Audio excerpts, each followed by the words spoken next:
Doctora, discúlpeme que la moleste ahora, pero el paciente Córdoba, el licenciado de la habitación 8, está obsesionado con hacer un programa de radio.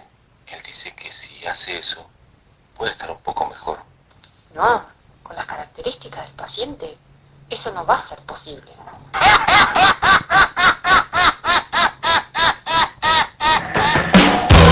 Estás escuchando Comunidad Terapéutica.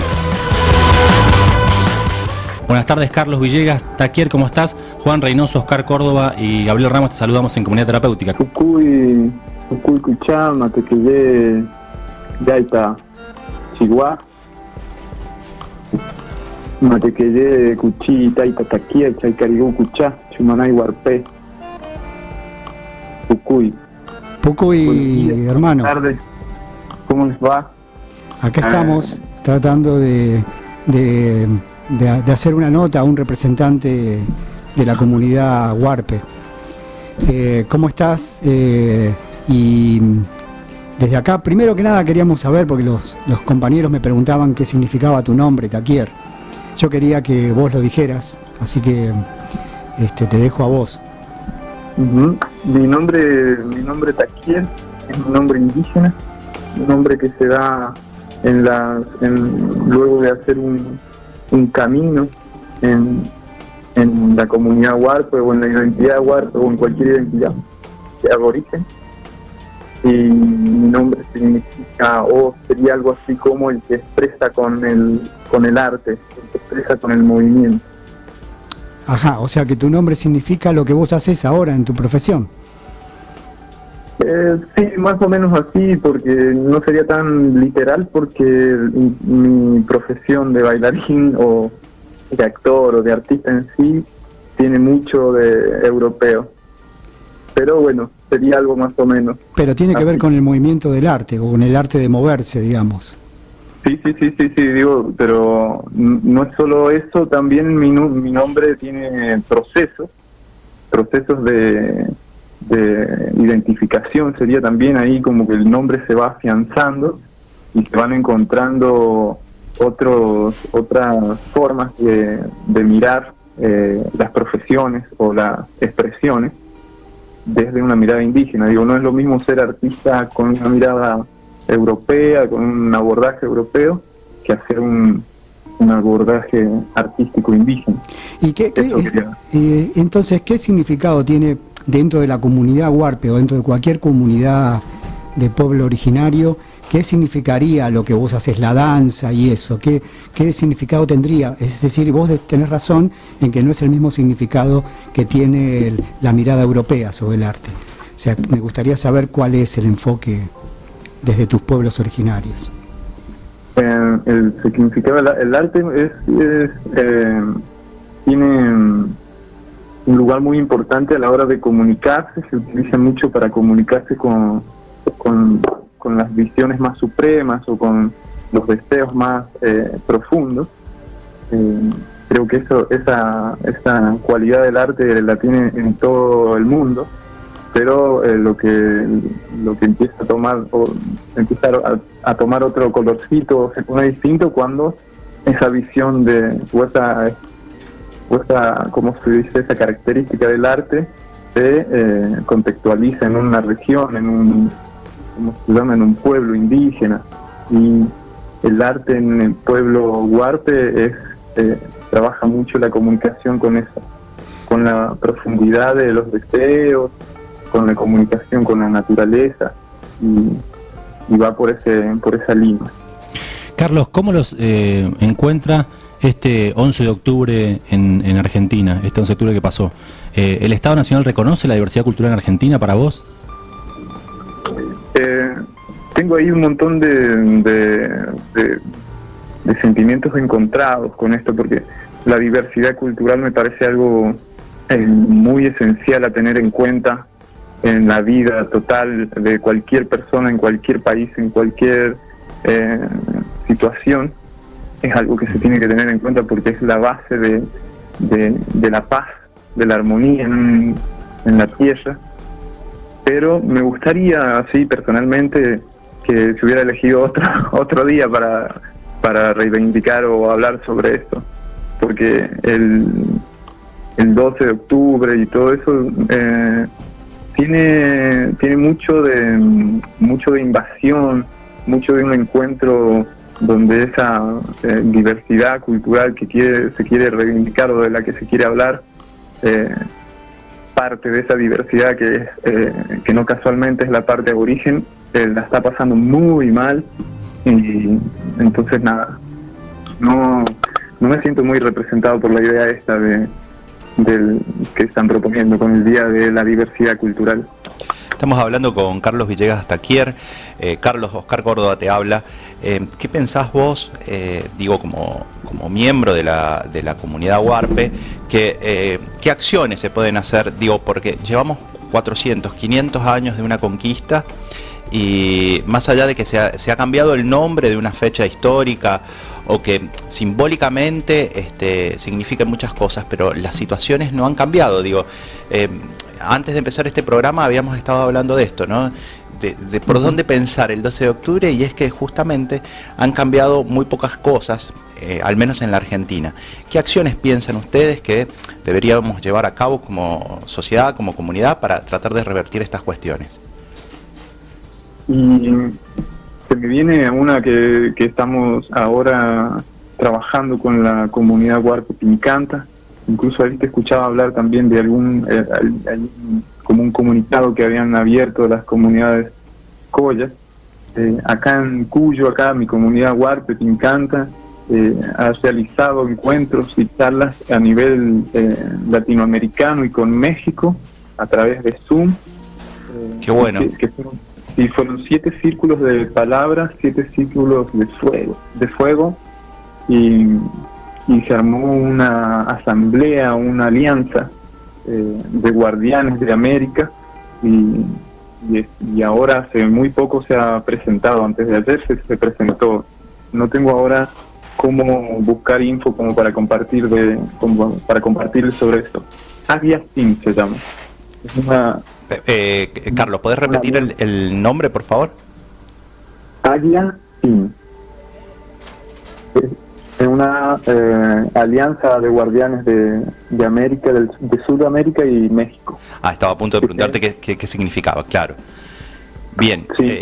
Carlos, como digo, pensando en toda esta situación y en lo que está ocurriendo y en este 12 de octubre, fundamentalmente en Bolivia, han habido colectivos de diferentes pueblos y de mujeres que han intervenido, al menos 2 monumentos que son simbólicos, uno el de Cristóbal Colón y el otro el de Isabel la Católica.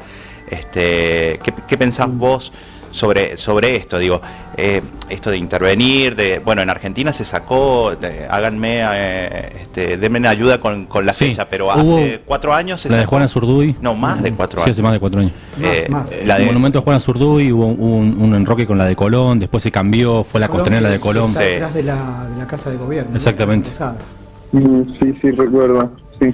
Bueno, claro, la pregunta va por ahí, digo, o una reflexión, es decir, porque esto ayuda a visibilizar en realidad una situación de coloniaje que llevamos, no sé, 400, 500 años. Sí, totalmente, yo creo, y ahí es donde entra esta particularidad que me toca a mí tener, y es la que tengo que trabajar para ayudar al pueblo huarpe, que es mi herramienta es el arte, y viene desde el trabajo con lo simbólico, con el trabajo desde lo imaginario. Hay unas frases que leí hace poco con unos amigos y mi compañera acá, sobre la América no fue conquistada, sino la América fue imaginaria. La América fue imaginada, perdón, así, la América fue imaginada. Entonces los 12 de octubre aparece ese imaginario que se tiene de los pueblos indígenas, no el indígena. Aparece una imaginación de lo que era, de lo que fue, de lo que puede ser, pero no el indígena, ahí abordando con autoridad, incluso en historia, en filosofía, en arte. Se aborda de otro lado. La mirada esa de las intervenciones artísticas me parece que es esencial para para entender que hay miradas aborígenes sobre las mismas herramientas que se tienen a la mano, siendo de cualquier pueblo o de cualquier nacionalidad. Sí sé que hay una visión sobre las cosas, una mirada europeizada de las cosas, que tiene mucha más injerencia o mucha más espalda estatal para desarrollarse. No se desarrollan mucho las miradas indígenas sobre el arte o sino que se desarrollan más las miradas europeas o extranjeras. No tiene nada de malo, solamente estoy haciendo ahí un... Sí, es entendible lo que estás diciendo, o sea, que yo creo que es entendible lo que estás diciendo, Taquier, y creo que uno de los caminos también es empezar educando, de que tenemos que empezar a mirar con el ojo americano o con el ojo de los pueblos primarios, más que con el ojo europeo. Y eso lleva mucho tiempo, porque son 500 años de impostación de eso. Bueno, hermano Taquier, Pucuy, muchas gracias por tu intervención, y quedamos en contacto por otras cosas también, ¿no? Para ir, que no quede solamente en esta fecha esto, sino que sigamos trabajando en esto, en lo que vos estás trabajando con tu pueblo huarpe. Muchas gracias, un abrazo, hermano. Pucuy. Pucuy, Chihuahua, Natequeye, Matichán, Puchá, Tahuacanguy. Muchas gracias por la comunicación y por abrir los espacios también, como para que estas miradas o voces empiecen a tomar un poquito más de fuerza. Y bueno, nada, un agradecimiento ahí de corazón, y que tengan muy, muy lindos días. Chihuahua. Pucuy. Bueno, ahí estábamos escuchando a Carlos Villegas Taquier, que es miembro del Círculo de Jóvenes de la Comunidad Huarpe Pincanta.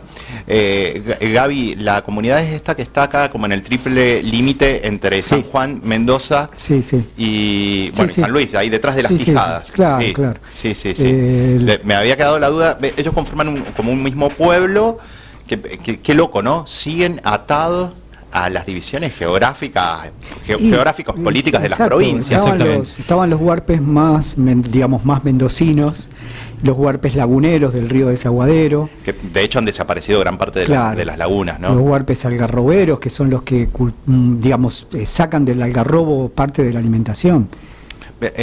Gaby, no sé si vos estás al tanto, me hubiera gustado preguntarle, pero ya la entrevista iba a ir por otro lugar.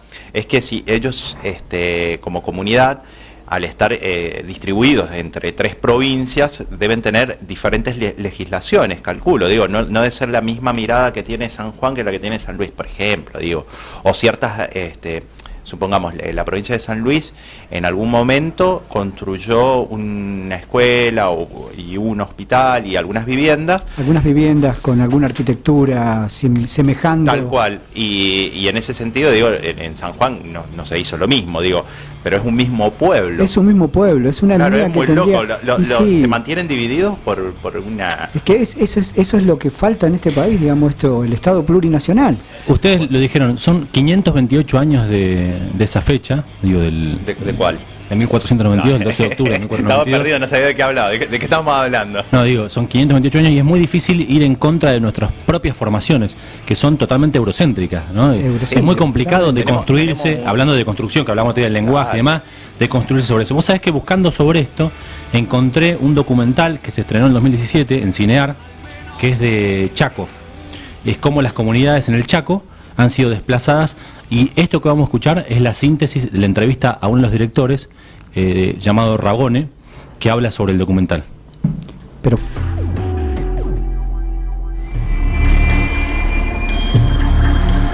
Desde que llegó el hombre blanco a América, se inicia un proceso de exterminio. Ese proceso de exterminio no terminó con las democracias o con las conformaciones de los estados. Simplemente cambió los mecanismos. Es decir, lo que antes era decapitar a alguien, ahora es dejarlo sin acceso a la salud, por decirte un ejemplo. Esa fue la premisa de la película. Entonces quisimos investigar cuáles son los mecanismos que están operando hoy en día con estas poblaciones, que son argentinos para algunas cosas, pero no son argentinos para otras. A través de 5 protagonistas quisimos investigar distintas aristas de este tema y se van entremezclando esas historias. hay algunas matanzas que sucedieron en la historia argentina muy crueles, muy impactantes, de cientos de personas asesinadas. Entonces eso fue como un primer shock, porque una de las primeras preguntas que aparece es ¿cómo es que esto no se enseña? ¿Por qué está tapado esto? O sea, ¿cómo es posible? Se nos enseñan cosas, digamos, entre comillas, más menores de la historia. ¿Por qué esto no va? ¿Por qué sé los nombres de los presidentes y no sé esto? Este tipo de masacres también sucedieron casi en el presente, digamos, post-2000, siglo XXI. Y eso tuvimos un impacto muy grande. Dijimos, che, esto sigue pasando ya, no es algo que pasó viejo. La primera que se cuenta en la película es la matanza de Misión La Paz, es una matanza desconocida, no hay ningún registro, solamente quedó un relato oral. Después la matanza en Apalpí, que sí es más conocida, que sí hay un reclamo al Estado para que haga un resarcimiento. Después está la matanza de Rincón Bomba, que sucede en Las Lomitas, en la provincia de Formosa. Después nosotros hablamos de la matanza de una racia que hubo en el barrio Nancom. De eso sucedió en el 2002. Nancom queda a 10 kilómetros de la capital de Formosa. Y estamos hablando de la policía llevándose 90 personas detenidas, mujeres embarazadas, ancianas, niños y niñas, aplicando método de tortura para entender quiénes habían estado en un campo que habían tenido un enfrentamiento con la policía. O sea, para sacar esa información realizaron eso. Y después la más reciente que se narra en la película es en el 2010, en la ruta 86, en la provincia de Formosa también, en la comunidad de La Primavera, que también ahí murió una persona llamada Roberto López, en un enfrentamiento policial también, lo mismo. Había un corte de ruta y la policía decidió que ese corte de ruta se terminaban los tiros. Otro hito importante fue lo cultural. Nos encontramos con un montón de riqueza, un montón de filosofía, una manera de relacionarse con la tierra, una manera de relacionarse con los animales, con los insectos, que fue un gran impacto para nosotros desde la primera vez que viajamos y que queríamos contar. Es decir, no solo quisimos contar la muerte que hay, sino también la vida posible que hay ahí. En el monte está la vida, está la comida, está la medicina. Entonces, si ese lugar se privatiza, si ese lugar se da para poner cualquier otra cosa, se mueren los animales, se pone un monocultivo, entonces no hay forma, porque son sociedades cazadoras y recolectoras, que no tienen dinero para ir a comprar, y nadie les da trabajo tampoco, por dos motivos, por discriminación y porque tampoco tuvieron acceso a la educación. Entonces tampoco van a servir tanto en un trabajo. Entonces es un círculo absolutamente vicioso. Te saco tu lugar donde vos sabés, donde vos viviste, donde vos aprendiste a comer, a curarte, donde vos sos, y tampoco te doy acceso a lo otro. Por eso el problema principal es la tierra. No es por un tema de propiedad privada, de quiero ponerme alambre. El problema principal es la tierra, porque la tierra es la vida, pero no es un eslogan, es verdad. Y eso no tiene una lógica acumulativa capitalista. Es decir, voy hoy, saco lo que necesito del monte y vuelvo. Es una relación absolutamente sincrónica, natural con el monte. Esas tierras ociosas, desde un punto de vista capitalista, no van. Nuestros ancianos cuando llegaban a la laguna así como este chile. Cuando uno tiene un aprendizaje tan profundo, es difícil de entender qué es lo que te cambia. Lo que te cambia es el punto de vista, la manera de ver la vida directamente. Sí, yendo a lo concreto, lo que uno entiende es que hay muchas argentinas dentro de la Argentina. Solamente que para algunos hay más derecho que para otros, digamos. Solamente por cuánta plata tendrán tus padres o cuánta plata habrán hecho tus abuelos y dónde nacés. Así injusto es. Hay muchas argentinas acá adentro y uno no termina de entender bien dónde empieza una y dónde termina la otra.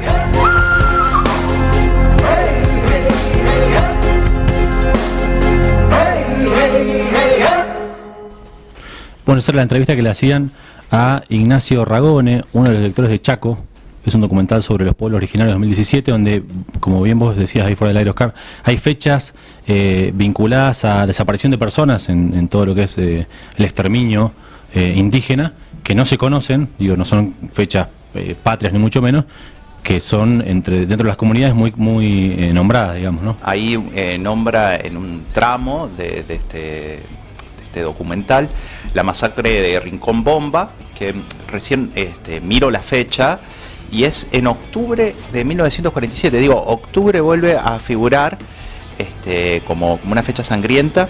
En este caso fue cerca de la población de Las Lomitas, en Formosa, y fue una matanza que llevó a cabo Gendarmería Nacional contra el pueblo Pilagá, y en el 2005, 60 años después, la Federación del Pueblo Pilagá, junto con un grupo de abogados, inició un juicio contra el Estado argentino por crímenes de lesa humanidad. Esto sentó un precedente histórico. Digo, se sabe muy poco de esto porque la verdad es que se sigue invisibilizando aún en estas situaciones. Bueno, en el 2006 un equipo forense halló en el lugar de donde fue la matanza 27 cadáveres con restos de elementos militares compatibles con los que usaba en esa época el ejército argentino. Gendarmería Nacional. Gendarmería. Y en julio, hace un año, o un poquito más, un año y unos meses, del 2019, luego de 70 años, la comunidad Pilagá logró algo histórico, realmente. El juez federal Fernando Carvajal sentenció que la masacre de Rincón Bomba es un delito de lesa humanidad y ordenó medidas de reparación al respecto. Aún, ha pasado un año, está bien que hemos tenido un 2020 atípico, por la pandemia, pero el Estado Nacional debe pagar millones en dinero, a la comunidad Pilagá. De todas formas, vale la pena decirlo, la comunidad Pilagá cada vez tiene menos lugares donde vivir. La verdad que la reparación tiene que trascender una cantidad de dinero. En realidad debería recibir sus tierras que se les han sido arrebatadas y les siguen siendo arrebatadas hasta el momento. Y como para cerrar, vamos a esperar que este año la justicia y el Estado Nacional arme alguna forma para comenzar a pagar este juicio que le ha ganado la comunidad Pilagá. Quería rescatar que aparte de estas matanzas, y bueno, me estás diciendo, ¿no?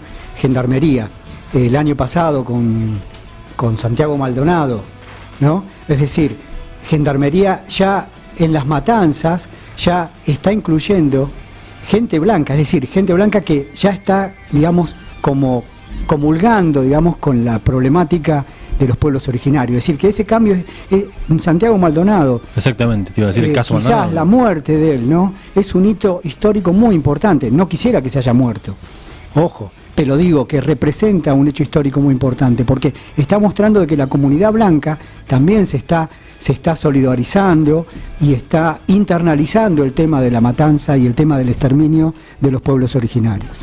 Bien, ustedes saben que hablando de todo esto de nuestra América, el próximo 18 de octubre, o sea que dentro de 2 días, el próximo domingo, llega en Bolivia una fecha muy esperada por casi todos y todas, que son las elecciones generales.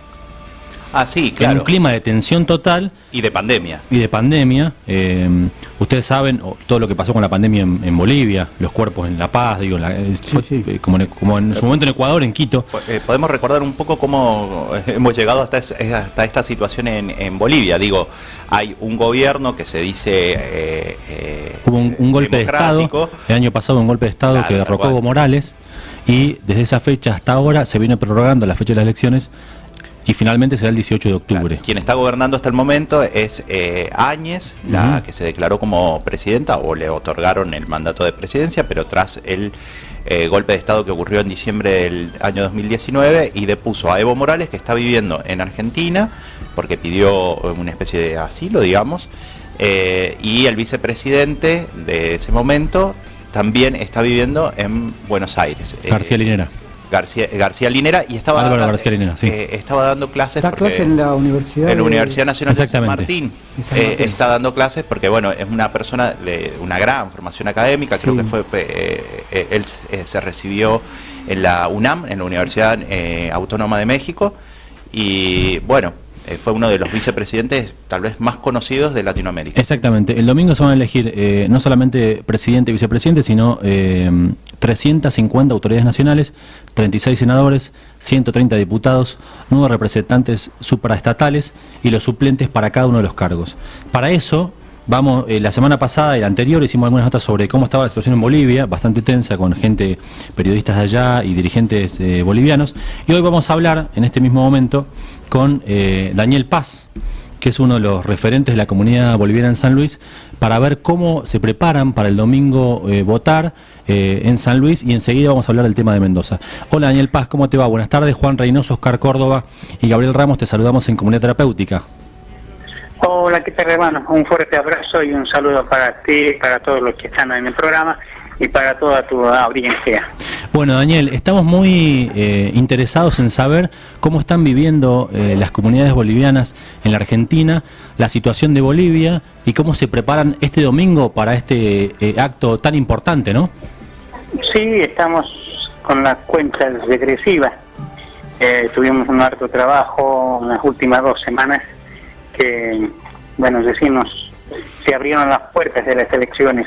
Nosotros teníamos de que ya nos iba a abrir las mesas de sufragio acá en Argentina o en el exterior. Estamos en ese trabajo. Este domingo a las 8 de la mañana empieza las votaciones en la escuela normal que está ubicado aquí en Junín y Rivadavia. Exactamente. Hay 2 mesas que se han habilitado. Es la segunda vez que estamos sufragando acá en la provincia de San Luis. ¿Es la segunda vez, Daniel? ¿La primera vez cuándo fue? Octubre 19, el año pasado. El año pasado. Cuando fue la elección general, que después, bueno, tuvo todo el problema con el derrocamiento de Evo Morales, pero en el que había ganado Evo Morales la elección, y hubo algunas sospechas. Bien. Y ahora, ¿cuántos electores, tenés el número de cuántos electores bolivianos van a votar en Argentina y bolivianas? Aproximadamente unos 400. Pasa que hubo un problema ahí, un manipulado político del actual gobierno. La mayoría de los ciudadanos bolivianos de toda la provincia estaban empadronados como en ciudad de Mendoza. Entonces, en las anteriores elecciones, antes de octubre del año pasado, íbamos nosotros a sufragar a Mendoza.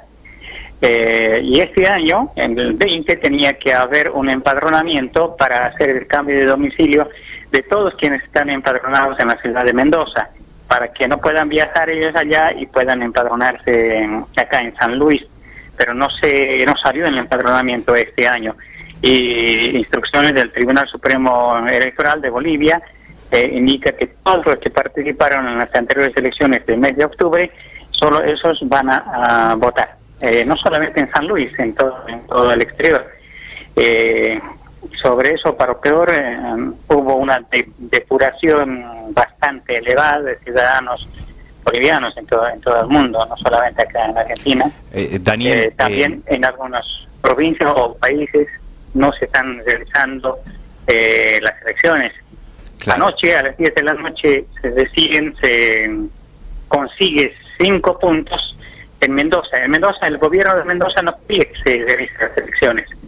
Así que hubo una movilización de la comunidad boliviana, con el apoyo de INADI, Derechos Humanos, parte de la Cámara de Senadores de la provincia, la colaboración de algunos intendentes quienes ofrecieron su área, su jurisdicción para poder instalar 1 o 2 lugares de sufragio. Entonces se ha conseguido por ese lado, y ahí que se va a realizar este domingo las elecciones en Mendoza. Lo que falta solucionar es en el norte argentino, por Jujuy, donde ahí también por situaciones políticas se están obstruyendo las elecciones. En Chile, un 90% no se les está permitiendo participar en las elecciones de este Claro, Daniel, justo te quería preguntar, porque en Chile hay una gran cantidad de bolivianos que están viviendo desde hace mucho tiempo, y bueno, en Chile no habían autorizado que puedan votar. Son más de alrededor de 30.000, puede ser, o más, bolivianos que viven en Chile, que están en condiciones de votar. Y bueno, justamente te quería preguntar si se había resuelto eso. Digo, estamos a 2 días de las elecciones y no son pocas personas las que quieren y necesitan votar. Sí, hasta el momento no se ha solucionado para el resto del país de Chile, solamente una parte ahí donde las jurisdicciones son un partido que apoya al pueblo boliviano, y hay otros, la mayoría que son de derecha, partido del gobierno de Piñera, que no aceptan que haya elecciones. Daniel, en Panamá también no se daron las elecciones. En Panamá también, porque hay una comunidad, yo no sabía que hay una comunidad boliviana bastante amplia. Daniel, también te quería preguntar si vos crees que este caudal de votos puede determinar las elecciones. Digo, por la gran cantidad de bolivianos que viven en el extranjero, si todos se habilitan a votar, porque hay muchas trabas sobre todo del gobierno de Áñez, para que ustedes puedan votar. ¿Vos creés que pueden ser determinantes estos votos para las elecciones? En la anterior elección y en las anteriores, un 98% de los ciudadanos, al menos de Argentina, es el que daban el apoyo al movimiento al socialismo, al Partido del Pueblo. Claro. Igual que en otros países no era tanto, pero ahora sí se está notando un cambio por las actitudes que pasó en Bolivia para el actual gobierno. Entonces hay mucha gente que se dio cuenta que el proceso de cambio que tenía el movimiento al socialismo era positivo. Y ahí que fuimos ejemplo a nivel internacional sobre la economía, el desarrollo en Bolivia, la estabilidad económica en Bolivia. Todas esas situaciones ha hecho de que podamos ser más conocidos en todo el mundo, porque se manejó, se administró bien en el país de Bolivia. Y la gente quiere volver nuevamente a que haya ese desarrollo, haya esa estabilidad económica y la generación de fuentes de trabajo, que es muy importante, ¿no? Bien, Daniel, te agradecemos la participación. Estamos muy expectantes sobre lo que va a pasar en Bolivia, sobre todo en este retorno a la democracia boliviana. Veremos cómo sigue después de las elecciones. Hay mucha tensión en ese país. También hemos escuchado algunas voces que nos han contado un poco la situación, pero estamos muy expectantes y hemos seguido en el programa de cerca porque nos interesa mucho la realidad latinoamericana. Así que te agradecemos la participación, Daniel, y a votar con alegría el domingo, ¿no? Así es. Ojalá vivamos una fiesta democrática muy pacífico y que, bueno, que el perdedor respete al ganador, ¿no? Que no haya violencia, porque el pueblo ya sufrió demasiado. Un abrazo grande, Daniel. Muchas gracias. Igual, un abrazo. Hablamos con Daniel Paz, un referente de la comunidad boliviana local, digo, bastante conocido es. Sí, es un referente histórico. Sí. Y qué bueno que va creciendo la comunidad, las comunidades en Argentina, la boliviana, hay un montón de comunidades chilenas, venezolanas, van creciendo y se van incorporando a la vida social con también un respeto por sus tradiciones, ¿no? Hacen como reuniones y tienen sus... es habitual ahora ver no sé, yo por ejemplo juego al fútbol en las canchas de fútbol, ver las comunidades, digo, cómo se juntan. Pero usted comete ilícitos uno tras otro, ¿cómo que juega al fútbol? No, bueno, cuando se podía. Bueno. Igual me he enterado que hay partidos de fútbol ilegales.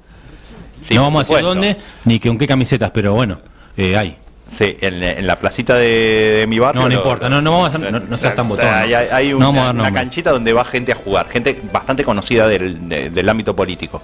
Bueno, así que el 18 de octubre se va a votar en Bolivia. Viste que nombró algo importante Daniel Paz, es que se destrabó en Mendoza esta imposibilidad de votar. Se va a votar el próximo domingo ante la presión social. Nombró actores sociales como importantes, diputados, gran parte de la oposición se movilizó para que en Mendoza se pueda votar. Bueno, brindamos por ello, o sea, vamos a seguir queriéndolos entonces a los mendocinos. Bien, y hablando de Bolivia, de mendocinos, seguimos hablando de Bolivia, de Mendoza. Tenemos en línea a Juan Lázaro Méndolas. Es un músico, un reconocido músico boliviano, esquenista, ¿no? Vivió 17 años en Estados Unidos por cuestiones de trabajo. Me comentaba fuera del aire más temprano que su familia se fue a vivir en los años 60 a Mendoza, cuando tenía 14 años. Hace un montón. Hace un montón. Después vivió en Estados Unidos y hace 6 años se radicó en Mendoza definitivamente. Es un músico y es la verdad que un placer entrevistarlo para que nos dé una mirada sobre lo que está pasando en Mendoza en el tema de las elecciones. Juan Lázaro Méndolas, un gran placer saludarlo. Juan Reynoso, Oscar Córdoba y Gabriel Ramos en Comunidad Terapéutica. ¿Cómo está? Como no, bien, agradecido a ustedes por comunicarse y poder tener un diálogo de lo que nos rodea, ¿no? Bueno, Juan, mucha expectativa. Ahí recién entrevistamos a un boliviano que vive acá en San Luis, un referente de la comunidad, y nos contaba la expectativa que hay el domingo, y bueno, también nos comentó que en Mendoza se destrabó el conflicto para poder votar y que los bolivianos residentes de Mendoza, no sé cuántos, porque acá en San Luis había un problema, nos comentaba de los padrones, bueno, que hay muchas trabas, van a poder votar el domingo finalmente. Sí, nosotros vamos a votar el domingo. Ayer a la mañana recién el gobernador ha hecho un decreto y lo delegó a los intendentes para que también pudieran ser partícipes de eso. Pues bueno, como sabes que por la pandemia todos estamos un poco cuidados, Pero sí, se va a votar. En Mendoza se va a votar, en 5 escuelas se va a votar, en San Carlos, en Maipú, en Luján y otros lugares que ya está autorizado, ¿no? Así que el domingo vamos a estar todos presentes ahí, la comunidad de boliviana. Juan, Oscar Córdoba te saluda. ¿Cómo te va? Juan, ¿cuál es el clima electoral que se está viviendo? Digo, Mendoza debe tener una de las comunidades bolivianas más grandes que hay en Cuyo, al menos, y una de las más grandes de la Argentina, indudablemente. ¿Cuál es el clima electoral, digo, en una elección atípica en Bolivia? Sí, hay un clima muy lindo aquí en Mendoza. Todos creo que estamos a la espera de que, tenemos que ejercer con nuestro derecho, ¿no? Porque el voto es, dentro del Estado plurinacional que se hizo con la nueva Constitución, es un derecho. Entonces sí, sí o sí tenemos que votar. Ahora, la comunidad está muy atento a todo eso, por eso las informaciones que están saliendo, tanto las noticias, todo está nuevamente poniendo al día, porque hasta ayer a la mañana estaba muy inciertos, ¿no? Hablábamos con los delegados, hablamos con gente que está dentro de lo que es la parte política, para ver de cómo destrababan todo esto. Y finalmente anoche a las 21 más o menos en la noche ya los intendentes ya habían tomado decisión. Juan, ¿cómo va a ser? El ánimo de la bolivianidad, como decimos, está muy alto. Juan, ¿cómo tienen previsto para que sea la votación? Es decir, con un sobre, en papel, digo, en este clima de pandemia, ¿cómo se van a llevar a cabo? No, hay un cuidado de protocolo. Sí, se va a hacer como tradicionalmente se hace con las papeletas, que ya llegaron las urnas, vienen desde Bolivia reservado en valijas diplomáticas, y eso es lo que se va a hacer y cada uno tiene que llegar. Seguramente lo que estábamos hoy comentando con otra persona es que en la entrada vamos a tener todos los recaudos, ¿no? Gel, alcohol y todo, para tener un poco cuidado, ¿no? También está eso lo que tenemos que saber entenderlo, pero sí se va a hacer lo tradicional, que es siempre poner un sobre, elige tu candidato y luego ponerse en la urna. Bien, y ¿sabes cómo va a ser? Digo, estos sobres viajarán en valija diplomática hasta Bolivia, y allá ¿cómo sigue? Digo, porque hay un montón de miradas sobre posibles fraudes en esta elección. Entonces, por eso es la pregunta. Sí, yo creo que eso se va a controlar muy bien desde las autoridades de elecciones, ¿no? Porque el problema está... Una de las cosas que lo hemos visto hace 2 o 3 días atrás es que se movían del lugar donde tradicionalmente se vota, y en los documentos cuando nosotros nos registramos está ese lugar, por decirte la calle Patricia o la escuela Patricia, ¿no? Entonces, si se mueve de eso, puede ser una cosa nula el voto. Ahora, yo creo que con los decretos que se han firmado, yo creo que no va a ser nula. El problema es que en Bolivia nosotros desde aquí no podemos controlar. Creo que todo el voto del exterior, desde afuera, es muy difícil controlar, y seguramente nos vamos a estar comunicando, o las autoridades también las autoridades que estamos trabajando dentro de eso, porque el consulado todo está tomado por la ANIA, ¿no? La presidenta de transición, es lo que siempre decimos que es la dictadura, ¿no? Pero bueno, eso es un poco difícil de controlarlo. Supongo que sí se va a controlar, porque es una ley. Si ellos llegaran a arrebatar esas urnas, lo que se ha votado en el exterior, entonces estaría en contra de la nueva Constitución de Bolivia, ¿no? Juan, una pregunta más a nivel personal. ¿Qué significa para usted, que tiene algunos años ya y ha viajado por varios países, el 18 de octubre en Bolivia, este 18 de octubre, qué significa para usted esta elección? No te entiendo la pregunta. ¿Qué significa el mes de octubre? No, el 18 de octubre, la elección del domingo. ¿Qué significa para usted que ha viajado, que ha andado por lugares del mundo? Digo, este proceso de Bolivia, ¿qué significa para usted? Sí, para nosotros el 18 de octubre significa de que tenemos una gran posibilidad. Ya se corrieron 3 fechas ya que se corrieron, entonces no es tan importante como en otros países que siempre en esa fecha de tantos años se vota, ¿no? Uh-huh. No, en este caso se ha corrido, entonces yo creo que hay una esperanza muy grande para Bolivia. Y supongo que se va a hacer un buen control, y además Bolivia está en este momento con muchas ganas de votar, ¿no? Porque los 9 meses que lleva la Áñez dentro de esto que primeramente era transición, después quiso hacer su candidatura, y bueno, eso al boliviano o a los bolivianos nos ha hecho ver de que no es tanto como lo que decían el año pasado en contra de lo que es el país, ¿no? Bien, Juan. Sí, termina la idea. Sí.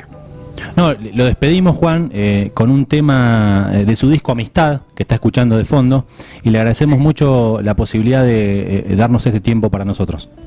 Sí. Bueno, no sé, los comento más de Bolivia, del disco o de Mendoza. No, sí. le estaba diciendo que lo despedimos con un tema de su disco Amistad, ¿no? Ajá. Que está sonando de fondo. Cómo no, les agradezco. Ese disco Amistad hace el 2003 que grabé, se llama Amistad, casualmente porque todos los músicos hemos sido amigos de la década del 70. Yo vengo de la formación Marcama y entonces lo puse el nombre de Amistad porque la amistad te lleva siempre hasta el final de la vida, ¿no? Es una amistad muy linda y ahí vienen son los músicos que participan en ese. Sí, y te agradezco de que estén disfrutándolo. Y también les agradezco de que hayamos tenido una comunicación con ustedes y sobre todo el programa que tienen que se llama Comunicación Terapéutica, que excelente, que sigan difundiendo para la población. Te mandamos un fuerte abrazo, Juan, muchas gracias por todo. Chau, fuerte chau. Abrazo. Gracias, Oscar. Chao, saludos. Chao. Acá, Juan, y tenerlo acá en la radio con nosotros, ¿no? La verdad que un encanto poder entrevistarlo. No escuchaba muy bien, me parece, al final, pero bueno, tuvimos la mirada y escuchamos el tema. ¿Podemos escuchar un ratito? Dale.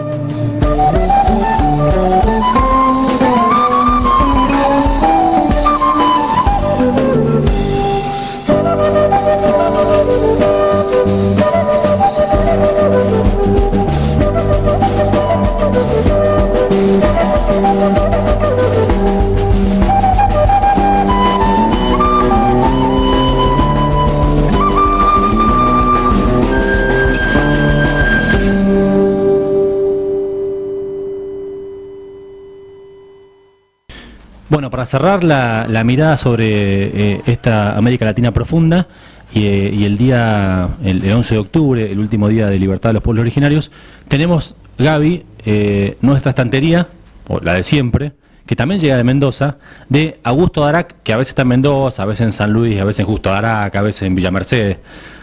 Vaya a saber a dónde anda ahora. Lo presentamos. De Teorías Débiles, las secciones de Augusto Darac para comprobar que todo lo que sabemos es definitivamente refutable.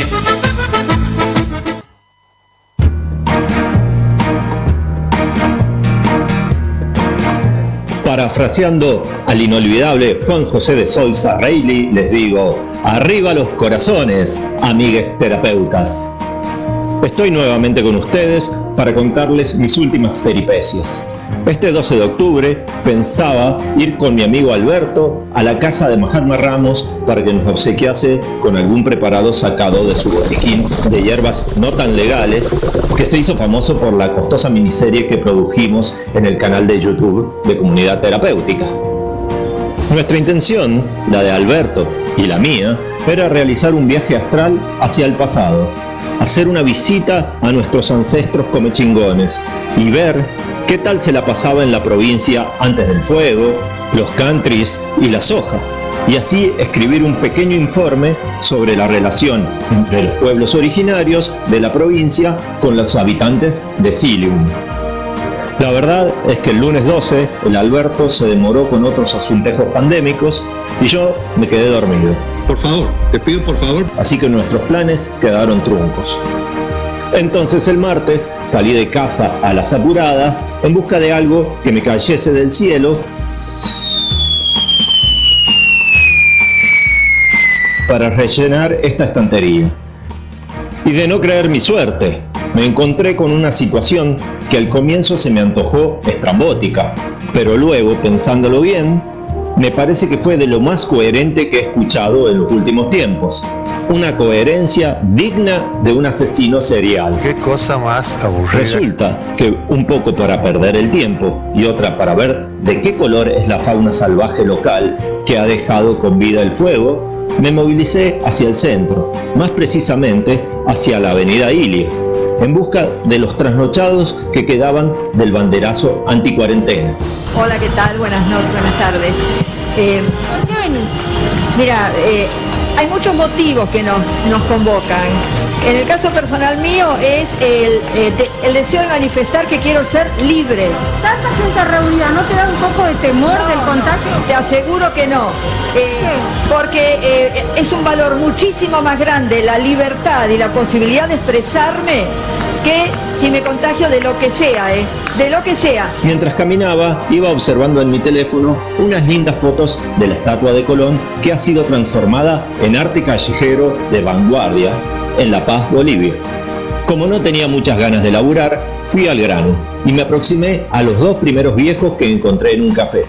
Uno tenía una bandera argentina, ustedes saben, de esas que se compran en el chino, pulcramente doblada, y el otro había aprovechado para enarbolar, en la ocasión, su famoso pañuelo de maten a las dos vidas, perdón, salven a los resabios del oscurantismo cristiano. Les dije que quería conocer sus opiniones sobre lo sucedido a Colón, bueno, a su estatua. Estaban indignados por cómo habían tratado al monumento del máximo prócer americano. Les dije que si no exageraban con lo de prócer y que qué pensaban del genocidio comenzado por Cristobalito en América, que en apenas 100 años exterminó al 90% de los habitantes originarios. Me contestaron que la muerte de algunos salvajes, ya sean pocos o muchos, estaba justificada para la gracia de nuestro Señor Jesucristo. Amén. Pensé que si esa es su gracia, qué jodido humor negro debe tener el hijo del Barba y la Palomita. Les repliqué que cómo justificaban el genocidio más grande perpetrado en la historia de la humanidad y a la par supuestamente defendían la vida con sus pañuelitos celestes.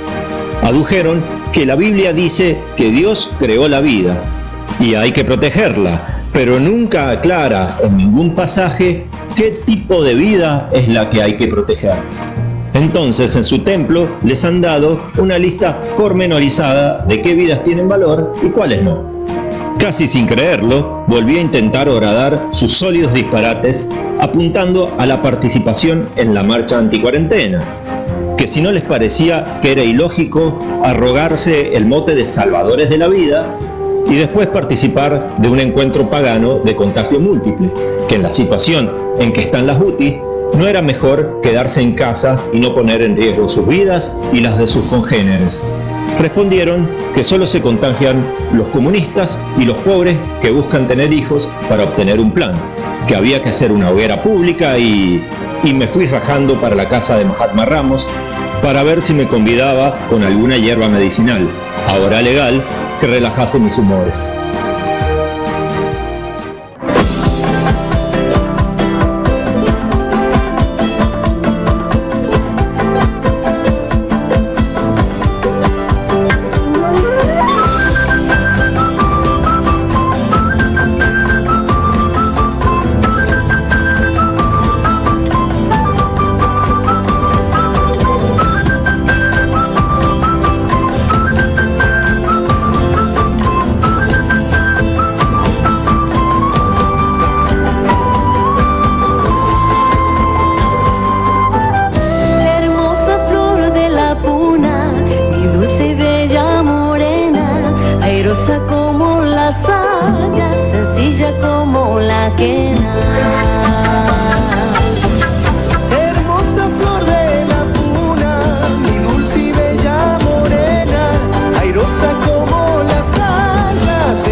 hacen piquetes, cobran planes. Así como el mundo carajo va a salir adelante. Este país va para atrás, empresarios corruptos, políticos no, está trastocado el nivel la ética y la moral. Comunidad Terapéutica, un programa de radio para dejar de lado la iglesia y los buenos conceptos morales. No es un programa de televisión donde gana el que mete la última palabra. No. Comunidad Terapéutica.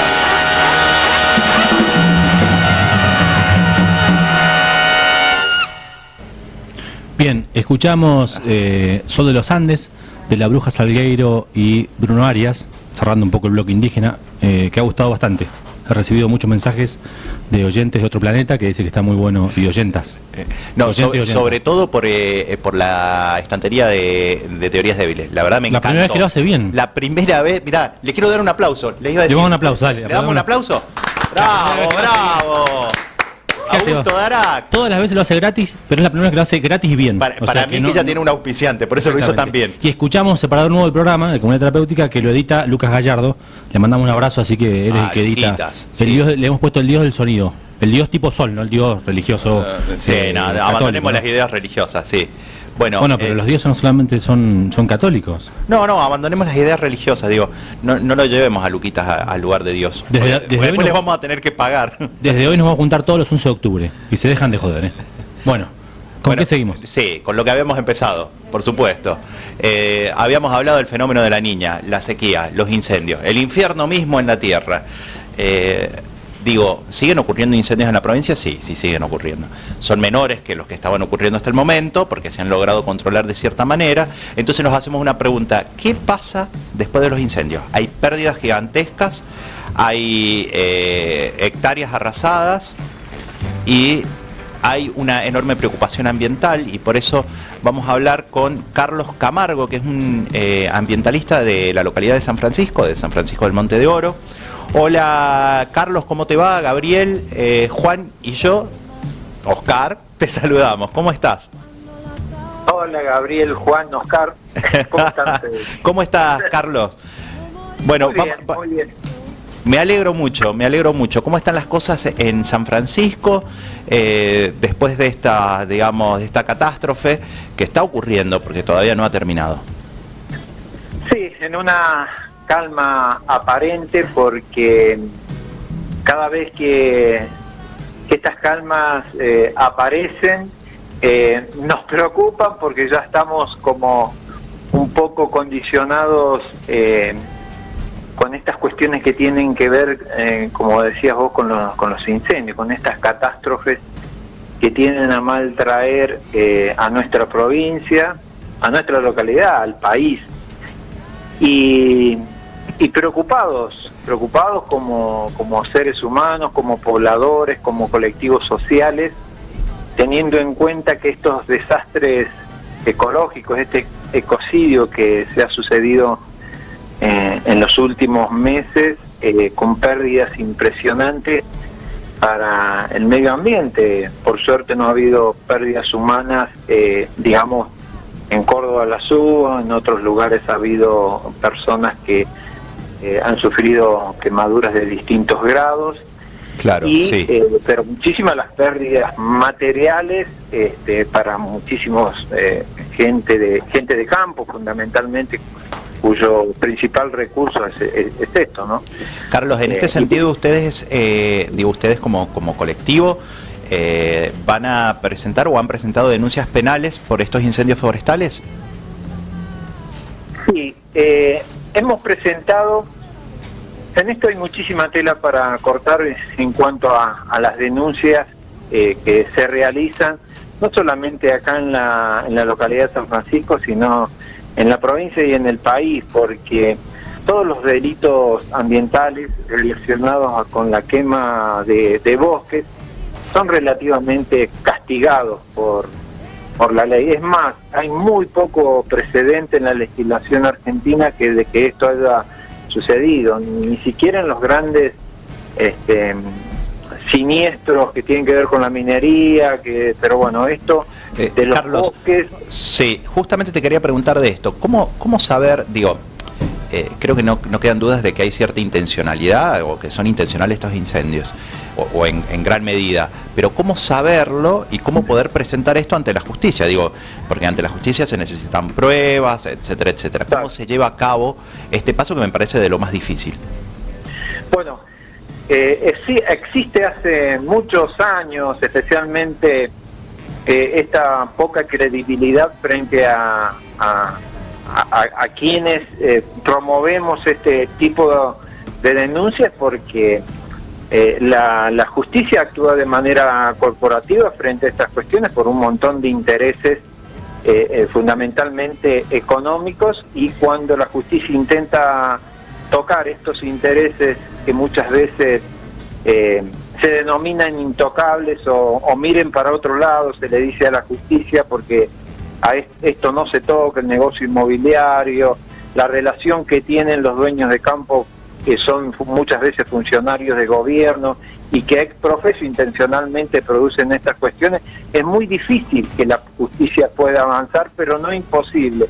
Claro. Creo que nosotros tenemos que insistir para que no solamente la justicia actúe con los pocos recursos que tiene, pero también que tanto las fiscalías de Estado, que son las que tienen que investigar en este sentido, se los doten de recursos para que precisamente todas las denuncias prosperen y no queden archivadas en un cajón. Por eso les digo que muchos de los colectivos sociales, cuando decimos bueno, vamos a hacer una denuncia para que se vaya amontonando en los archivos Exacto, judiciales y que nunca se actúe en consecuencia, ¿no?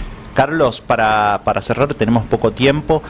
¿Alguna reflexión que tengas vos como miembro de este colectivo ambientalista de San Francisco, sobre todo en esta situación de post-incendio, digamos? ¿Qué hay que hacer ahora?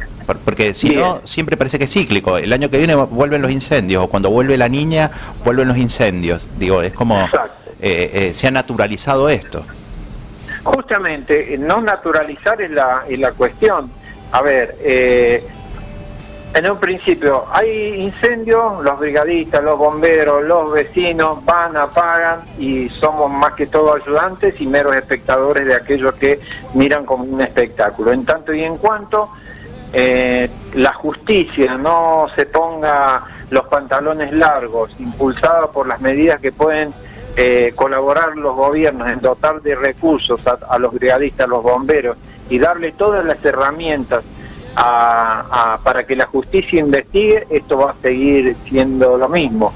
Mientras tanto nos quedan los tizones, nos quedan los esqueletos de los árboles, y muchísimos años que la naturaleza costó en crear, y solamente nos quedan las cenizas. Pero por eso digo, estamos los colectivos sociales para denunciar esto, pero que no sea solamente como un carácter denunciativo, sino que se ejecute en este sentido, ¿no? Bueno, muchas gracias, Carlos. Nos quedamos con esta triste imagen, ¿no?, de los tizones y los árboles muertos por el incendio, para que no vuelva a ocurrir, digo, nos quedamos con esa imagen. Te mandamos un abrazo y seguiremos en contacto. Muy bien, muchísimas gracias a ustedes por el interés. Un gran abrazo. Estamos hablando con Carlos Camargo, es de una de las tantas organizaciones ambientalistas, en este caso de San Francisco, que San Francisco en la provincia de San Luis se ha convertido como en un pequeño enclave de denuncias contra situaciones medioambientales bastante duras. Digo, la pérdida forestal no se recupera en un par de años. En 2020, hasta el 1 de octubre, se quemaron en Argentina 500.000 de hectáreas. O sea, sí. Tengo una hectárea para vender, es un montón. Bueno, 500.000 de Argentina se incendiaron en 2020, en un año bastante nefasto por todo lo que significa los incendios significan.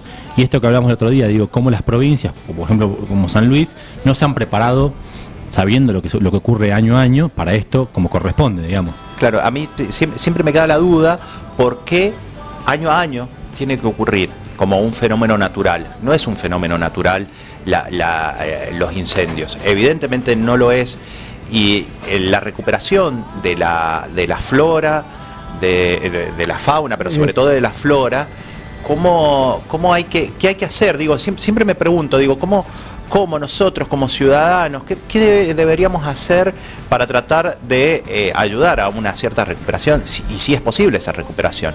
Y para esto tenemos en comunicación telefónica a Vicky Marchesini, que es bióloga y doctora en agronomía. Hola Vicky, ¿cómo estás? Gabriel, Juan y Oscar te saludamos. Buenas tardes, Gabriel, Juan, Oscar. Hola a toda la audiencia. Ya somos un equipo. ¿Cómo estás? Todo el equipo. Muchas gracias por la invitación.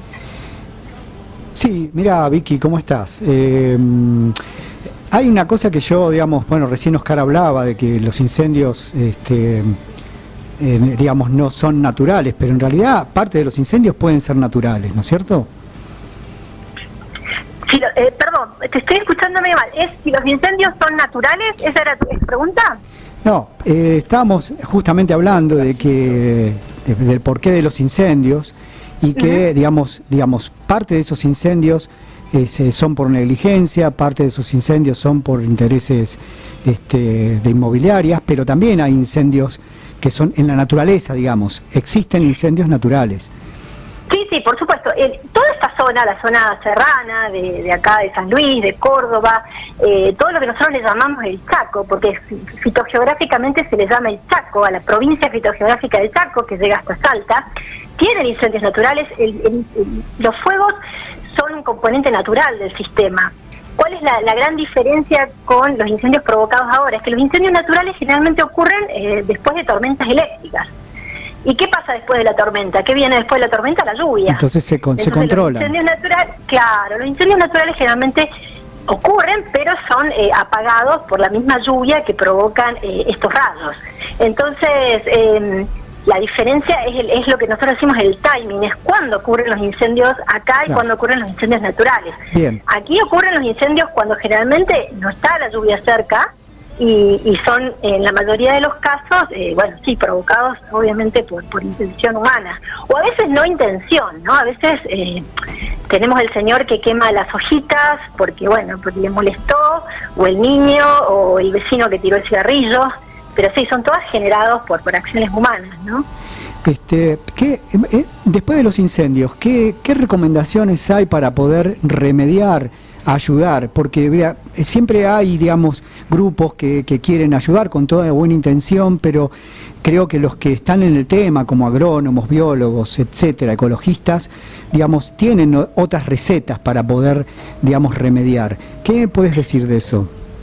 Bueno, mira, lo más importante ahora en este momento es que el suelo está muy frágil. Toda la vegetación ha desaparecido, entonces el suelo está muy frágil y hay un peligro muy fuerte de erosión hídrica después de la lluvia y erosión eólica por el viento. Entonces lo que se recomienda primero que nada es que la gente no se meta a los lugares quemados a pisotear, obviamente que no se meta el ganado, que no metan vehículos como motocicletas, como bicicletas. Yo sé que entiendo que hay gente que quiere meterse a reforestar. Una cuestión que la gente tiene que saber es que el monte no está muerto.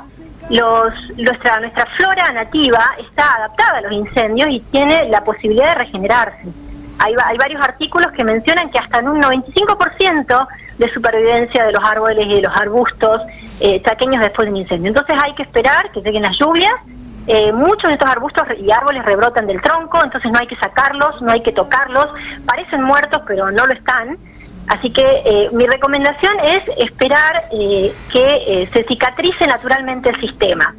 Hay lugares en donde se sabe que la erosión hídrica principalmente puede ser muy fuerte, entonces hay gente que recomienda hacer lo que se llama fajas de ramas, que es poner ramas muertas para evitar que todo ese material, ese suelo, se erosione, especialmente en lugares donde la pendiente es muy fuerte. Entonces un modo de actuar es creando estas fajas de ramas. Hay recomendaciones, si uno googlea fajas de ramas, ahí se te muestran cómo se hacen, a qué distancia debería estar unas de otras de acuerdo a la pendiente. Y también mantillos, ¿no? Con las herbáceas que han quedado muertas, que contienen muchas semillas que pueden recomponer el suelo, ¿verdad? Exactamente, sí. A veces también dicen, salgamos a reforestar, pero ¿reforestar con qué?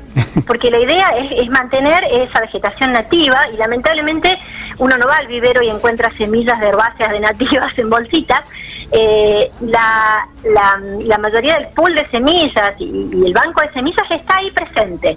Entonces hay que esperar que lleguen las lluvias y que eso germine, que eso se recomponga naturalmente, que cicatrice naturalmente. Mi recomendación es tratar de no intervenir por lo menos este primer año, esperar que el monte se recupere y después, en todo caso, los lugares que han sido afectados seriamente, donde se ve que la vegetación no vuelve, ahí sí plantear un plan de manejo y de reforestación con especies nativas. Bien, ¿y qué pensás de la introducción de exóticas, digamos, en las zonas que han sido arrasadas por el fuego? Bueno, en este momento, justamente como tenemos al bosque seco, a nuestro bosque nativo muy desprovisto, es una oportunidad excelente para las exóticas para colonizar esos lugares. Lamentablemente mucho no podemos hacer porque en este sentido está lleno de exóticas.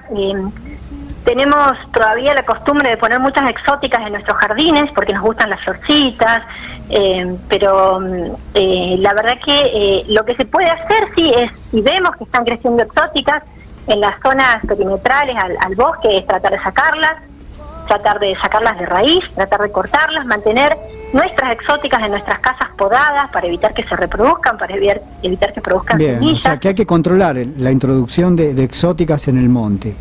Exactamente, especialmente la gente que está en zona periurbana, que tiene el bosquecito muy cerca, controlar eso y en la medida de lo posible no sembrarla, sí. Otra cosa más, para terminar, que ya me están diciendo que cerremos porque vienen otras, pero quería una cosa, ¿vos sabés si hay viveros de plantas nativas o si deberían haber, o qué pensás de eso, si hay proyectos o...? Si deberían haber, por supuesto que pienso que deberían haber. Creo que es algo que de a poco vamos cambiando nuestro pensamiento sobre las nativas. Tenemos que empezar a mirarlas con otras caras, en dejar de considerar que el monte es un matorral, sino que es algo muy bonito, que está lleno de aves y de mamíferos nativos y que está lleno de vida. Hay algunos viveros. Creo que la provincia actualmente tiene un plan de deforestación con nativas y hay algunos viveros en donde venden nativas aquí en San Luis, así que se puede preguntar. Y la mejor opción es, una vez que el monte esté medianamente recuperado, es recolectar semillas. Ir a juntar semillas al monte y tratar de poner plantitas en casa, pedirle al vecino, si uno tiene, hay muchas casas acá en Juana Coslay que tienen espinillos, que tienen chañares, esperar la época de reproducción. Sí, a veces cometemos errores. Por ejemplo, había un hermoso espinillo tusca en la universidad y por una cuestión edilicia lo cortaron el año pasado, el anteaño. Bueno, yo creo que desde la universidad, que está, digamos, se supone que está la gente que más sabe comandando, deberían tener cuidado o averiguar o preguntar sobre ese tipo de cosas. Bueno, Vicky. Yo creo que en muchos casos el problema no es que la gente lo hace porque quiere, sino que lo hace sin saber. Por eso me parece, celebro que ustedes den espacio en su programa para poder comentar y hablar sobre estas cosas. Es súper importante que la gente se informe y lo sepa, ¿no? Bueno, Vicky, muchas gracias por tu intervención. Te agradecemos de acá, Oscar, Juan y yo, Gabriel, te agradecemos mucho tu intervención. Bueno, muchas gracias. Un saludo para todos. Bueno, ahí habíamos escuchado a Vicky Marchesini, biólogo y doctora en agronomía, y me pareció muy interesante al cierre, al final, como los sistemas de colonización, digamos, que siguen hablando esto del 12 de octubre, ¿no? No solo a nivel geopolítico, no solo, sino también a nivel cultural, a nivel mental y a nivel natural. Es decir, nosotros vamos a combatir todo lo que hay acá poniendo especies foráneas porque son mejores. Lo otro es yuyo, es monte, es lo que nos sirve, y es muy loco. Son feos, a mí me han dicho, sacá esa basura. Sí, es decir, bueno, eso mismo se traslada a todos los ámbitos del pensamiento. Exactamente. Es decir, entonces la colonización es muy profunda. Exacto. Y creo que merece, o al menos por parte de todos nosotros, un instante de reflexión. ¿Por qué actuamos de esta manera? Es la única forma que vamos a tener de decir, bueno, tomar decisiones respecto a esto. Si no nos estamos preguntando, y volviendo a este tema de los incendios, digo, ¿cómo podemos ayudar? Bueno, no haciendo casi nada, dejando que la naturaleza cumpla. Hay que tener Entonces paciencia. me quedó clarísimo. ¿Podríamos armar una relación así de comparación entre las noticias y los incendios? Los incendios una vez que pasan, las noticias una vez que pasan, te olvidás. Digo, la remediación es tan importante como ocuparte de las noticias más de fondo, ¿no? Claro, sería como una buena comparación en relación a qué pasa después, porque yo lo decía Carlos Camargo de San Francisco, una vez que se apagan los incendios nos olvidamos de todo, ya pasó, y algo que decía Oscar, que habitualmente se dice, que es que las catástrofes son algo o cosas que no se pueden evitar, y que los incendios sí se pueden evitar en la gran mayoría. O al menos controlarlos, claro, controlarlos en el momento justo, digamos, ¿no? Sí, por eso, no se pueden evitar todos los incendios porque vos decías, hay causas naturales, pero algunos otros sí se pueden evitar educando, entendiendo que los negocios inmobiliarios no pueden ir contra la vida de animales, de la fauna. Sí, alguien me comentaba que hay un mapa de incendios ya en San Luis, y que, digamos, me lo comentaba justamente gente de la universidad, ¿no? Que no se está estimulando el uso de los drones para ir justamente vigilar los lugares que en los mapas de incendios ya están marcados. Eso yo te lo dije, Gaby. Bueno, eso era adelantado. Claro. Che, no, pero hay cosas que sí me parece que son válidas, digamos, a tener en cuenta, que es algunas cuestiones legales. Esto que hablábamos con el muchacho este de San Francisco, Carlos Camargo, se me había olvidado el nombre, con respecto a qué hay que hacer. Bueno, hay cambios en la legislación que son necesarios. El dato de que la justicia nunca avanza en las causas, que son como... Sí, pero más allá de la justicia, deben haber leyes y deben haber proyectos sobre esto. El Frente de Todos, y firmado por el diputado Máximo Kirchner, presentó un proyecto. Claro, presentó un proyecto que es la idea de modificar el artículo 22 de la ley 26.815 sobre manejo del fuego, y se relaciona a bosques nativos, áreas naturales protegidas y humedales, y garantizar la restauración, y que por 60 años en algunos lugares no se pueden hacer negocios inmobiliarios, no se pueden tocar esas tierras, ¿no? Dicho así, parece que esto es totalmente positivo. No lo sé, habría que leer el proyecto en su totalidad. Pero para esto y para charlar sobre este tema estamos en comunicación telefónica con el diputado nacional de San Luis por la UCR, Alejandro Cacase. Hola Alejandro, ¿cómo estás? Juan, Gaby y Oscar te saludamos. Bienvenido a Comunidad Terapéutica. Juan, Gaby, Oscar, ¿cómo les va? Un gusto saludarlos ahora en la tarde, aquí en Comunidad Terapéutica, de nombre para el programa. Un gusto conversar con ustedes. Te va a hacer bien, Alejandro, después va a salir mejor del programa. Podés pasar al diván. Es que estamos todos medicados. Ale, bueno, tanto tiempo, ¿cómo desde la oposición en este caso, cómo ven este proyecto que impulsa el Frente de Todos, con respecto a las tierras que han sido arrasadas por incendios? Lógicamente que hoy hay una preocupación muy fuerte a partir de los incendios, y se ha vuelto a poner en la agenda con eso la temática de los bosques y su protección. Creo que es un tema que decididamente tenemos que poner al tope de la agenda de prioridades, como tenemos que poner al tope de prioridades el medio ambiente.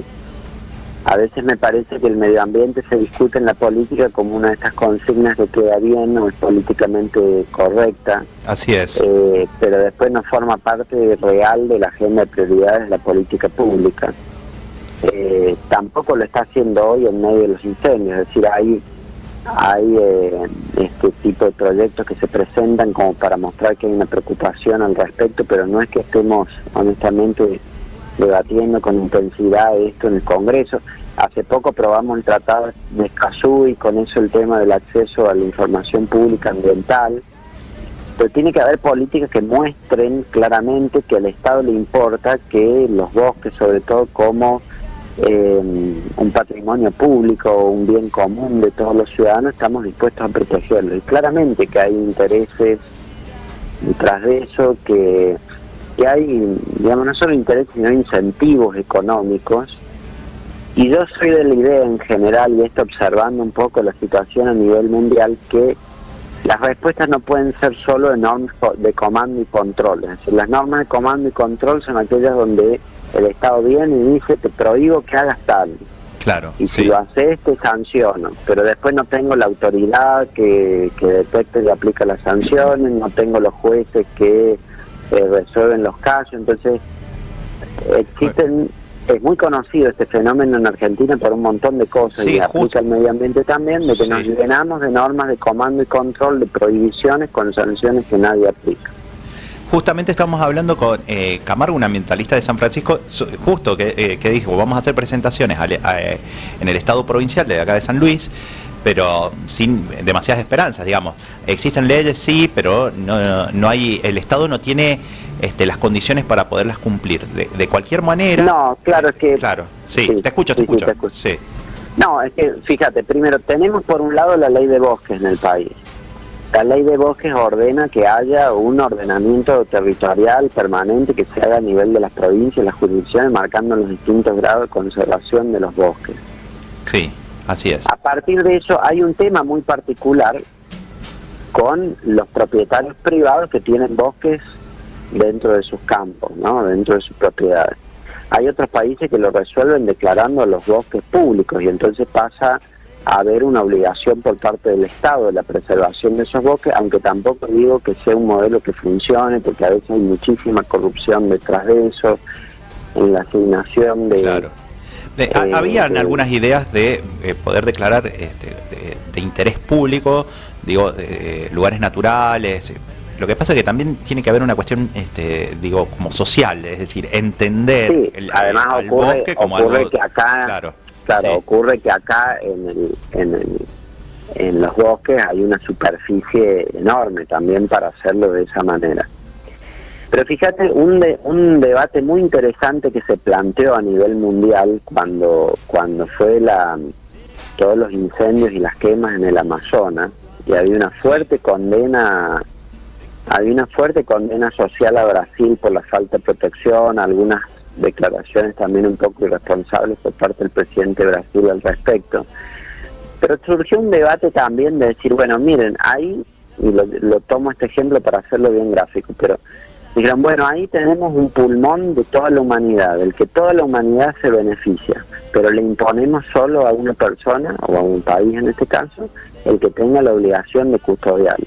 Y legítimamente el que tiene esa obligación puede tener una responsabilidad social y conciencia ambiental, como también puede decir, bueno, si yo voy a hacer un esfuerzo y tengo un costo, ya sea por el costo que tengo de conservar o el costo que tengo por dejar de hacer otras cosas en ese terreno, bueno, si el beneficio es para todos, compartámoslo todos.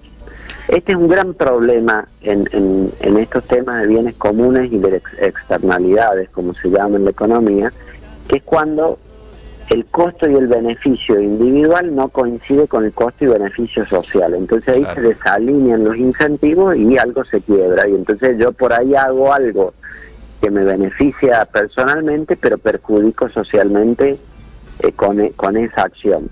Entonces acá es donde tienen que venir las normas, no solo prohibir y controlar, sino que tienen que venir a alinear los incentivos para hacer que el incentivo individual cambie para alinearse con el social.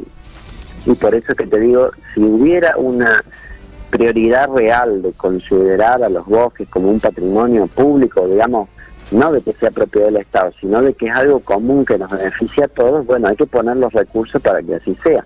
La propia ley de bosques establece que debe haber un incentivo de tipo monetario y fiscal por parte del Estado para compensar a los propietarios privados que tienen bosques en sus terrenos, de manera que lo conserven, por un lado, y atender a los gastos de conservación, pero también de modo de que no tengan el incentivo de destinar a otros usos, porque no les conviene tener o preservar el bosque. Alejandro, tampoco se cumplen eso, porque nunca se establecen bien los presupuestos, no se destina el dinero, y después, claro, llegan estas situaciones trágicas como la de los incendios y se quiere salir con una solución mágica que siempre es por el lado de la prohibición, de alguna manera bien drástica, como para que a la población le suene bien que con eso se va a resolver, pero en verdad el tema es bastante más complejo. Alejandro, en relación al proyecto que presentó Máximo Kirchner, ¿en qué estado está? ¿Está en comisión? Sí, se ha presentado, tiene estado parlamentario, tuvo alguna difusión mediática, pero no es que haya avanzado en el tratamiento parlamentario mucho. Sí. ¿Y ustedes van a hacer un planteo? Por eso digo, me parece que es una señal más bien de decir nos ocupamos del tema, cuando en realidad creo que el gobierno no se está ocupando del tema. ¿Y ustedes van a hacer un planteo, Alejandro, en relación a esto que venís diciendo, van a hacer un planteo más amplio sobre, no van a apoyar el proyecto, digamos? Bueno, lo vamos a discutir, lo vamos a conversar. Me parece bien que se abra el debate, me parece que es un buen disparador. Hay muchos otros diputados nuestros que trabajan muy intensamente el tema ambiente, como lo hace, por ejemplo, Brenda Austin de la provincia de Córdoba, que viene trabajando cosas muy interesantes en esto, en humedales, en el tema del Tratado de Escazú también.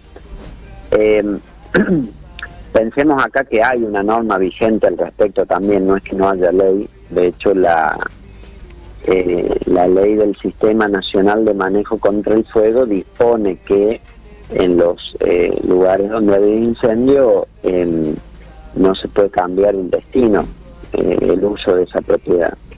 Tengamos en cuenta que las realidades son muy diversas también. Acá el proyecto a lo que apunta es al que especula con, ahí si bien dice accidental o intencional, obviamente que el que le fue accidental no tiene la culpa, el que es intencional porque quiere cambiar el uso, eso es lo que se busca combatir. Lo que pasa es que nunca hay situaciones en las que no se termina de dilucidar si fue de una manera o de otra, y entonces lo que se busca es evitar la especulación inmobiliaria y decir que es modesto para después poder lotearlo, venderlo y hacer un desarrollo. Pero eso es parte de la realidad. Claro. Nosotros, por ejemplo, en San Luis hemos tenido enormes incendios que han afectado decenas de miles de hectáreas en nuestra provincia, como pasó años atrás en el sur provincial, como está pasando ahora con los incendios que tenemos, y en realidad muchos de esos incendios lo que han hecho es afectar profundamente nuestra capacidad agropecuaria, y que no ha tenido que ver con desarrollo inmobiliario, sino que ha traído profundos perjuicios a nuestros productores, y que a diferencia de otras provincias que tienen leyes de asistencia y beneficios por desastres agropecuarios o por emergencias agropecuarias, San Luis no lo tiene, ni es parte así del Fondo Nacional. Te agradecemos, Alejandro. Son realidades bien distintas por ahí, ¿no? Sí. Y que no todas requieren una misma regulación. Creo que hay que tener cuidado con la orientación particular que tiene el proyecto, porque como digo, hoy ya está regulado el tema del cambio del uso. Ahora, cuando yo pongo una prohibición a 60 años sobre una propiedad, en la práctica, cuando hay menos dificultad, hay menos facultades sobre un bien, porque no lo puedo vender, arrendar, disponer, hacer esto o lo otro, en definitiva eso termina también bajando el valor de los bienes. Claro. Entonces hay que hacerlo cuidadosamente. Te agradecemos, Alejandro, tu participación en la radio. Un placer que nos hayas escuchado nuevamente. Te mandamos un saludo. Un gusto para mí, a disposición cuando gusten. Muchas gracias.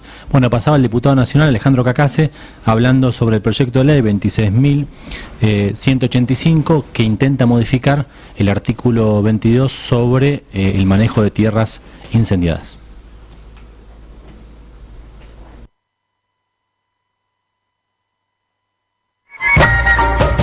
¿Querés morir? No das más. La pandemia, los chicos, les chiques, les familias. No te querés morir y encima escuchás este programa de mierda, Comunidad Terapéutica. Un programa de radio para saber dónde uno o una está exactamente ubicado. Vivimos en San Luis, en la sierra de San Luis, en la montaña.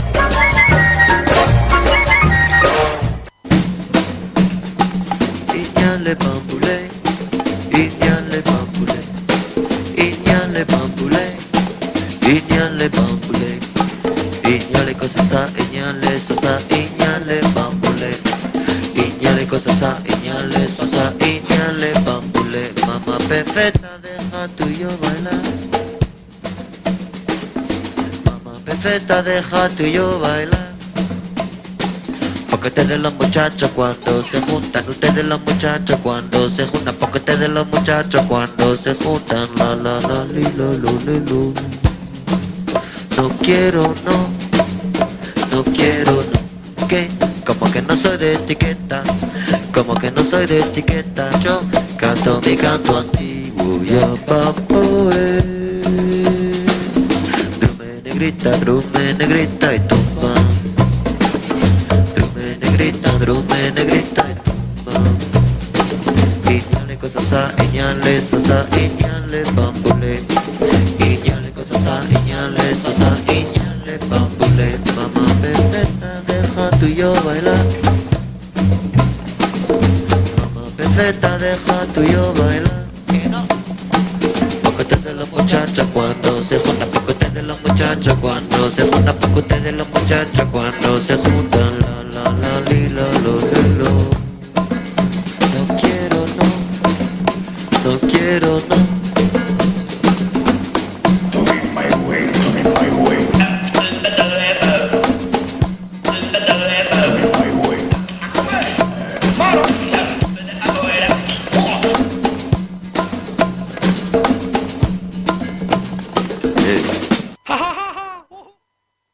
Bueno, me agarraron como a los tenistas, a traspié. Tenemos ahora la posibilidad de escuchar a un grande, al mejor lector de todos, al hombre superior, a Enzo Motura. Muy buenos mediodías, queridos radioescuchas. Saludos cordiales para ese inigualable trío detrás del micrófono, Gabriel, Pino, Oscar. Sean todos ustedes bienvenidos a este momento de limpieza y depuración semanal, la ya esporádica estantería denominada The Fluido Manchester and the Filter Van. Este viernes voy a compartirles un texto breve de la escritora mendocina Mariela Sobín, que además de escribir es también comunicadora social y es una gestora cultural casi imprescindible. Ha publicado en una antología, Cuerpos Urgentes, que se ha presentado en el pasado mes de julio, algunos textos.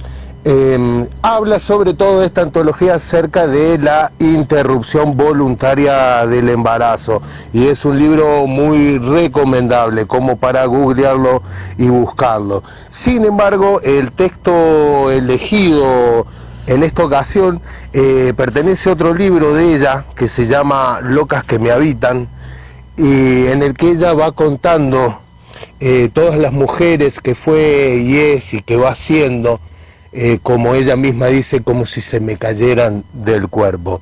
Así que el texto elegido se llama La sangre y comienza así.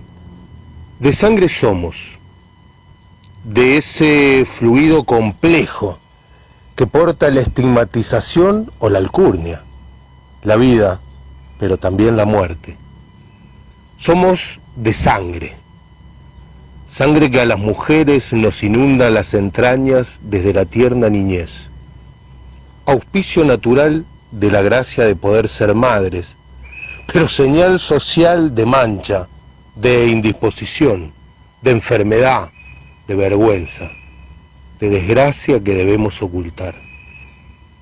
Somos de sangre, lo confirman las sentencias populares.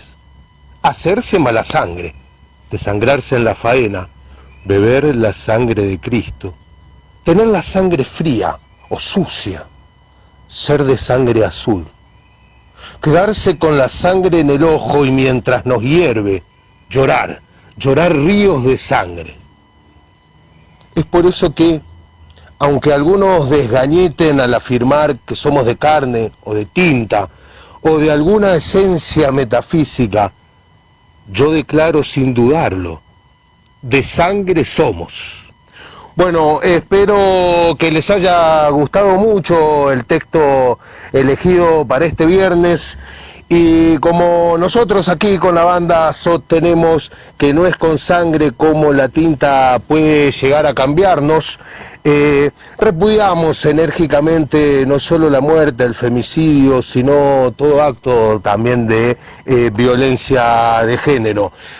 Hasta aquí llegamos en el día de hoy, y ustedes saben, esto fue de Fluido Manchester y la banda y la banda totalmente amotinada, papá.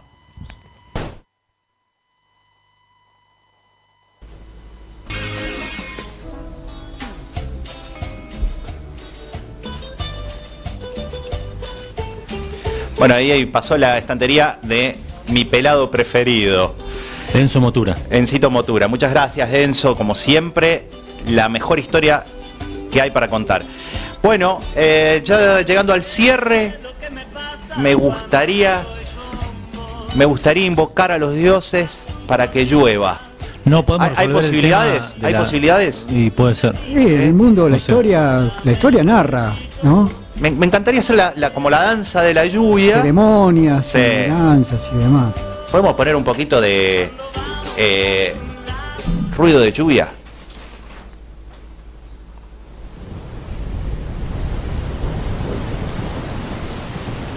Historias de lluvia.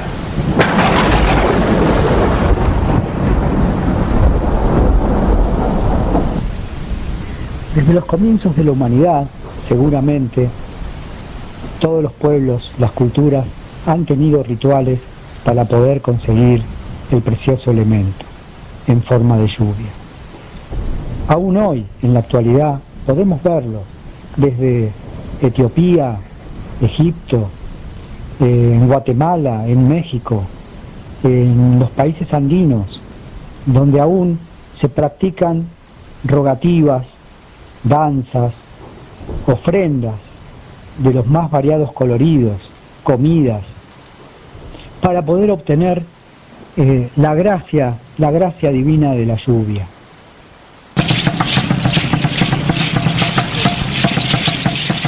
Historias de lluvia.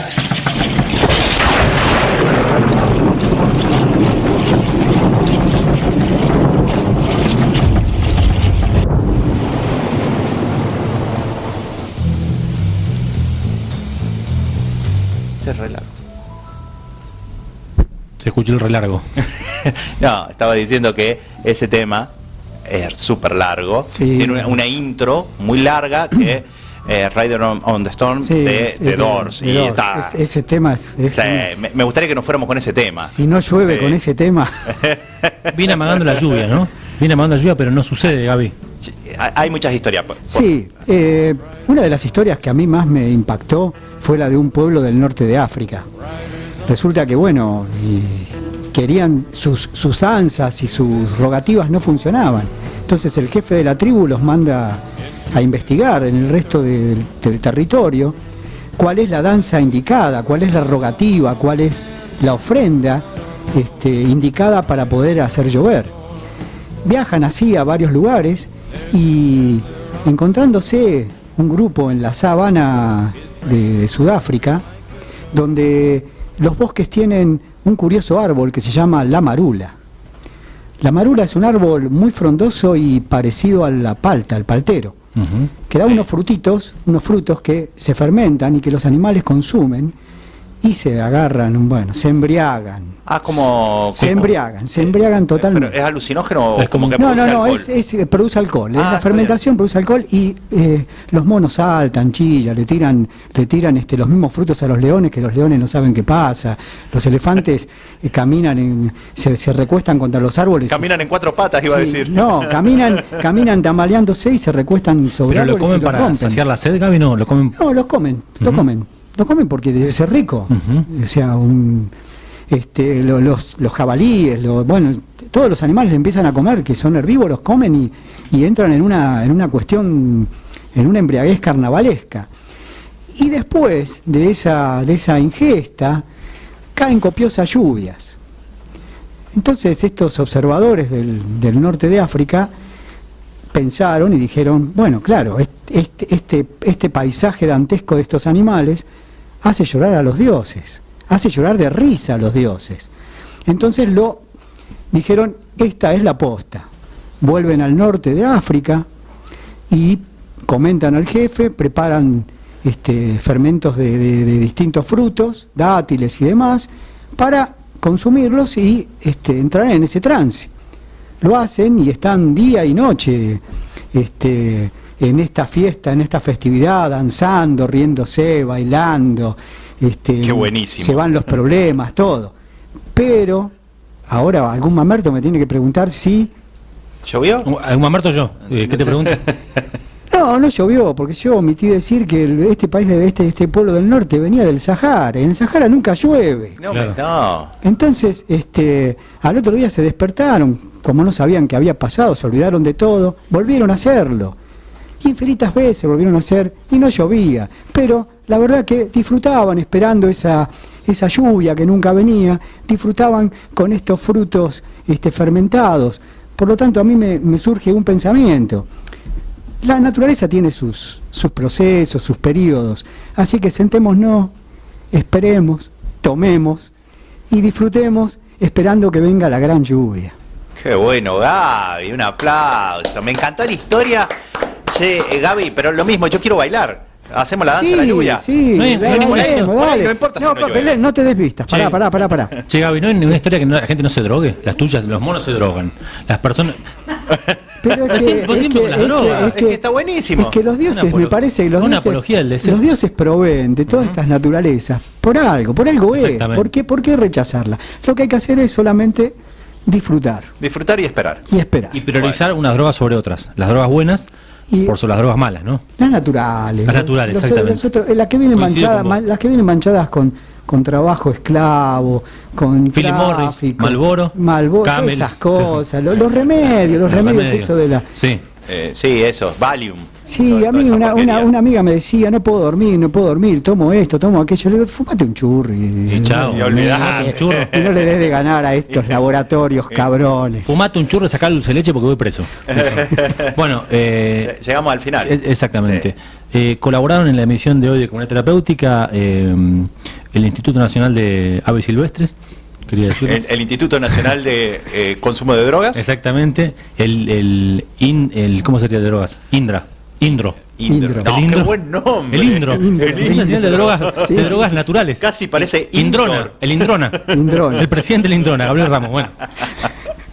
Oscar Córdoba, Gabriel Ramos, Delma Scavone, Agustín Jiménez. No voy a decir nada sobre Agustín más que su nombre. Sí. Hijo de Colón. Hernán Kelly, Belén Dávila y Luquitas Gallardo. Y por supuesto, las estanterías a cargo de Augusto Darac y Enzo Rafael Motura. Nos despedimos con La Danza de la Lluvia de la Mississippi. Y rodaron un par de vasos de la mesa. El agua que lavaba el vino del mantel. Y nosotros brindando hasta el amanecer. Esta fiesta empieza a quemar. Toda el agua que cae no la puede apagar, no.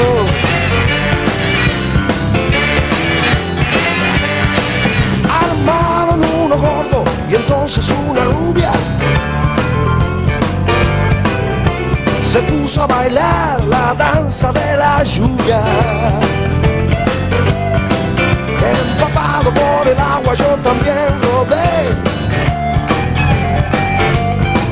Recuerdo bien su cuerpo, su nombre no lo sé.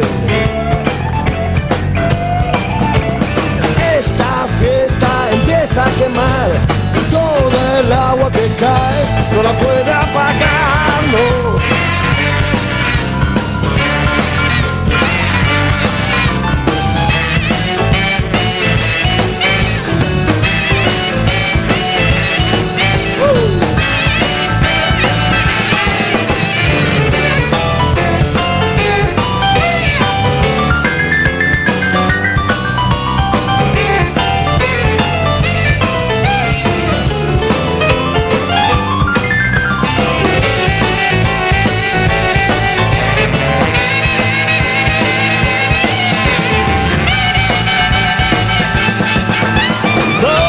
Amigos riendo de placer. La danza de las lluvias del amanecer.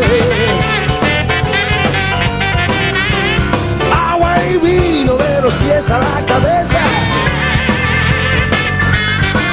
Y un perro que se roba la comida de la mesa. fiesta empieza a quemar y toda el agua que cae no la puede apagar.